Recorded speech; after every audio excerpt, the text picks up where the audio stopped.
It's 6 o'clock in the morning, and I'm just waking up from a horrible nightmare.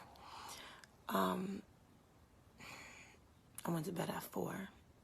I have not been able to sleep, and I just wanted to share what life is like when you live in constant fear.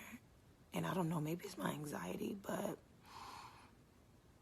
I woke up today thinking federal agents busted in my house and shot me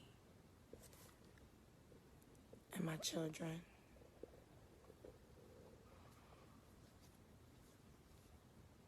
And in my dream, I remember saying, "What is it? What is it?"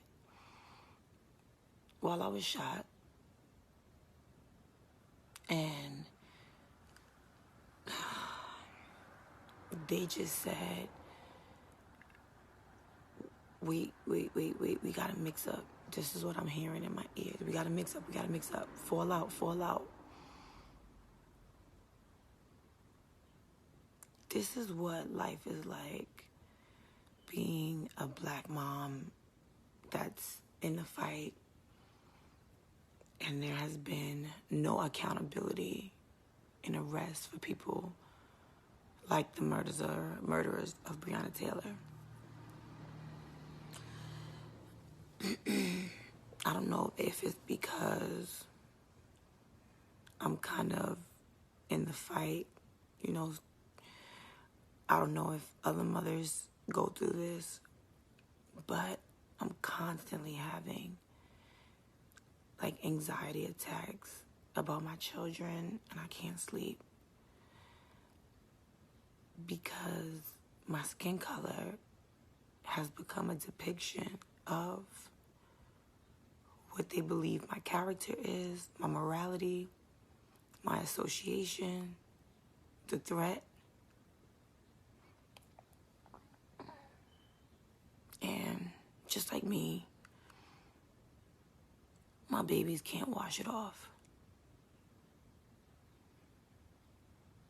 It's scary. It's scary knowing that every day, not just Amir, but all of my children will one day have to come in contact with someone that will feel threatened by their skin. And then they will be treated differently by someone in authority.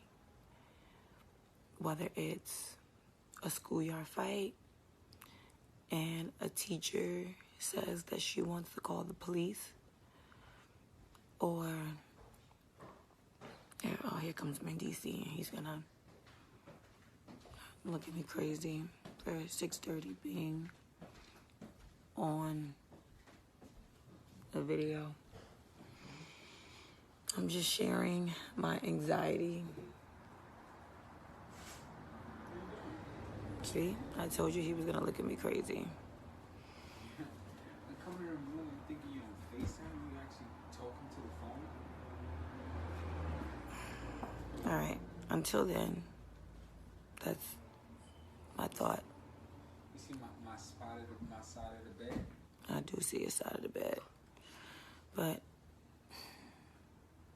thanks for listening, and arrest the officers that killed Breonna Taylor.